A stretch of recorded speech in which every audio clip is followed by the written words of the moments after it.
Hi everybody. I thought I would finish off the North Carolina trip with one final video, um, kind of comparing whether we would have taken the minivan and stayed in hotels to how the expenses turned out with taking the Vamper and staying in campgrounds instead. So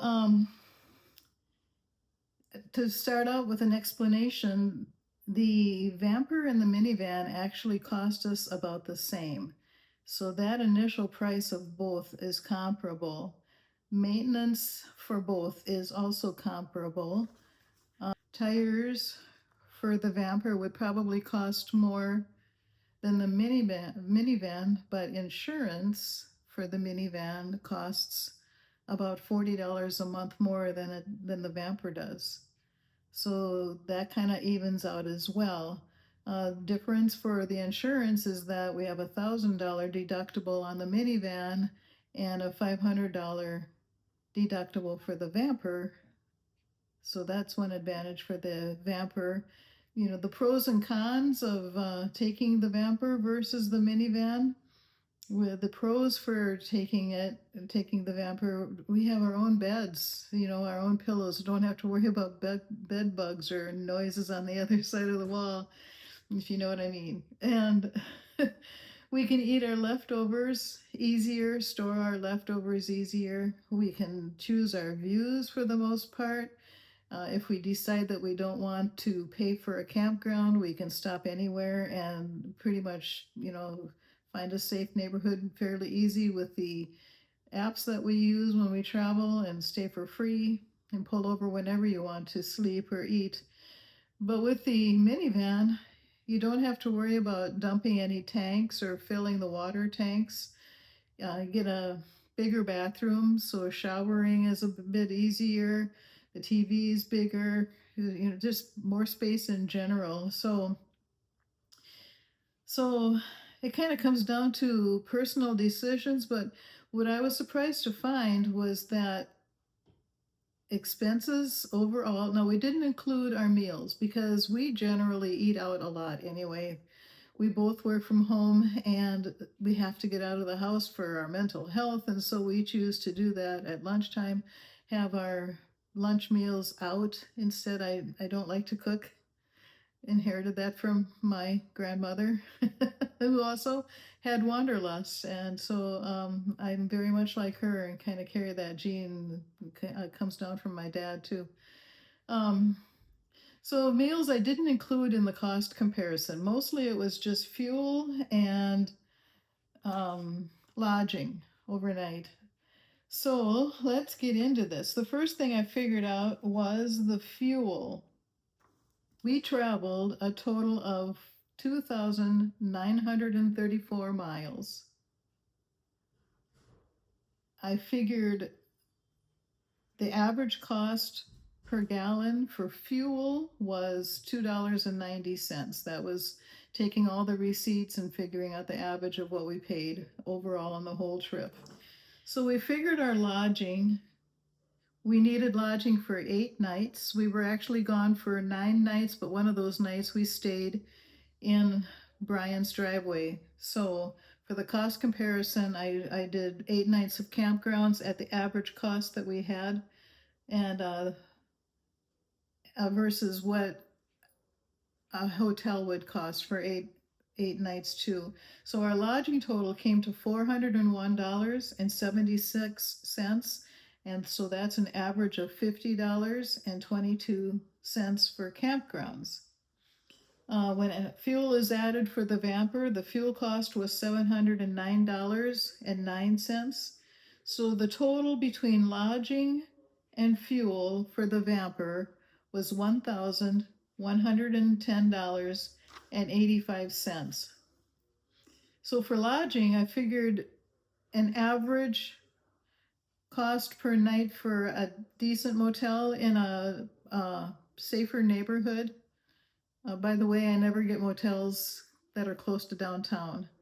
I always get motels that are out in the suburbs, out on the edge, and I do that to feel safer. Crime doesn't usually go out on the edge quite as much as it is right downtown. So, hint, but the lodging I figured for $125 an average per night. I think I'm kind of conservative in my estimates, but I'd rather be conservative for these purposes than too much or too little. So our lodging, if we would have gotten 8 nights of hotel rooms, that would have been $1,000. We traveled 2,934 miles. The minivan gets 24 and a half miles per gallon. So the cost for fuel for the minivan would have been $119.76. The fuel, I averaged all the receipts, the prices per gallon with the receipts, and so the fuel was $2.90 average. So that's what I used uh, for my cost comparisons for the averages.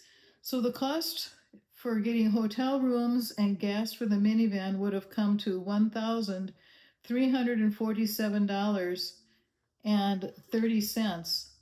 So that's a good about $250 more for going the hotel route, even with the better mileage with the minivan.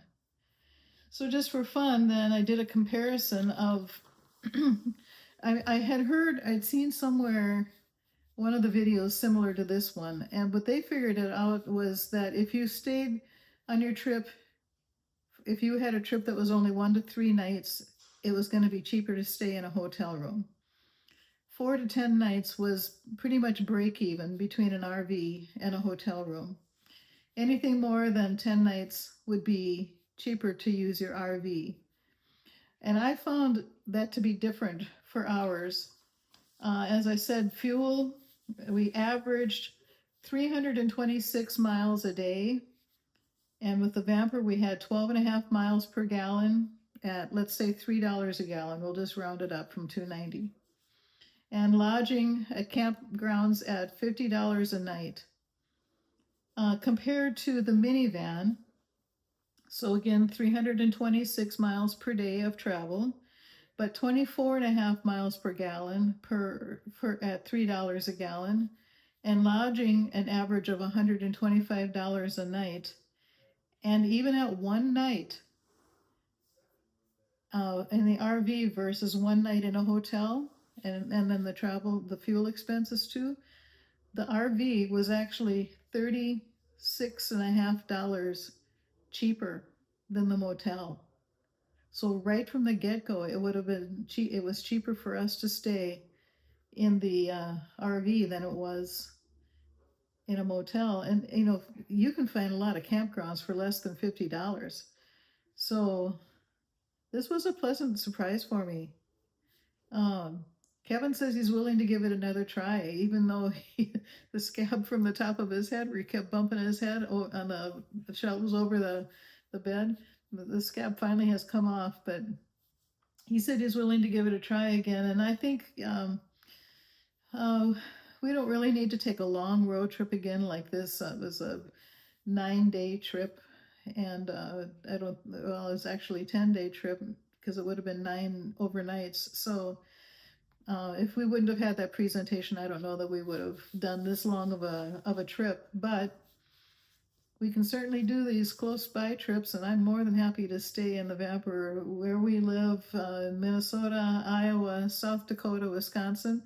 There's a lot to see here. We can do some really nice 3-4 day trips or even just weekend trips, but it is a nice, pleasant surprise to me to find out that the RV is cheaper no matter what. As I explained in the beginning, our costs per vehicle for maintenance and purchase, they're very similar. So I'm pretty sure we're kind of comparing apples to apples here, but hopefully I've thought of all of it. And if you have any different ideas or if I missed something, I'd love to hear what you have to say. What have you found?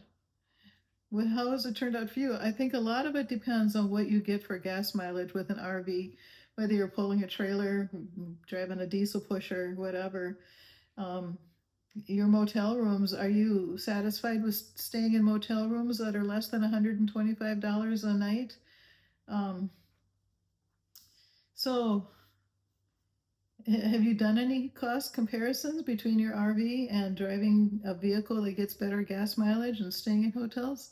What have you discovered?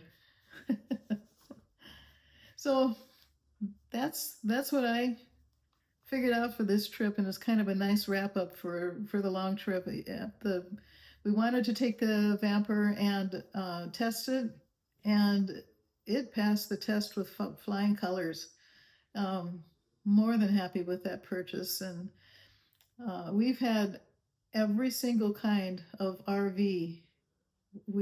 I'll tell you our story sometime, but over the last year since 2017, we've had every kind of RV and travel trailer that you can imagine, from a rooftop tent to a motorcycle trailer to a fifth wheel being pulled by a Chevy dually, um, 1 ton dually, the big stuff, a 40-foot uh, fifth wheel. We've done it all. And so one of these videos I'm going to do next is explain what we found, the pros and cons for each one of those, and why we settled on the Vamper, a Class B van instead. And so far, it really seems to be working well for us with the mods that we've added. That's in another video. The mods that we've added, we've just made it really nice for ourselves. And so I would encourage you guys, if you have this bug at all and like to do any travel or exploring, or just like me, I want to see what's around the next corner, just over the next hill. I don't like to sit. I'm not a destination traveler. I'm more of a journey person. I want to see stuff, and so if you're like me, tell me your stories. I want to hear your stories too. See what you found out. What have you discovered in your explorations? Um, and I this might seem silly to you guys, but yesterday was a milestone for me because I got my 30th, which sounds so little, but to me it's a big deal. 30 subscribers when I don't know what I'm doing and I'm not even really trying to do anything here. I'm certainly not planning on making any money or doing anything. I'm just sharing my trips and my fun. I'm just sharing it with you guys, and I hope you enjoy them. But the fact that people are subscribing is just surprising me to no end. So 30.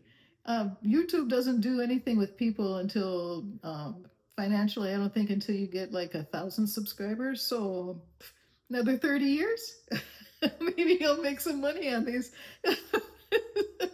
By then I would be 98. I don't want to even think about the kind of videos I might be making then.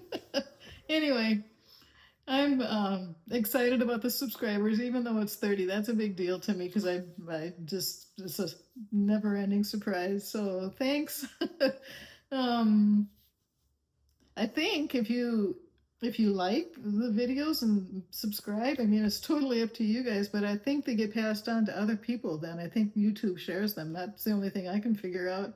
So if you think other people would like to see this stuff, like and subscribe. I don't know. Anyway, okay, I think that's it for this video. This North Carolina trip was fun. We learned a lot, and I'm really, really glad we did it and did it the way that we did it. And I've already got a couple more trips that we've done since that time, so I'll get those videos ready too and get them uploaded as soon as I can. Okay, thanks everybody for watching.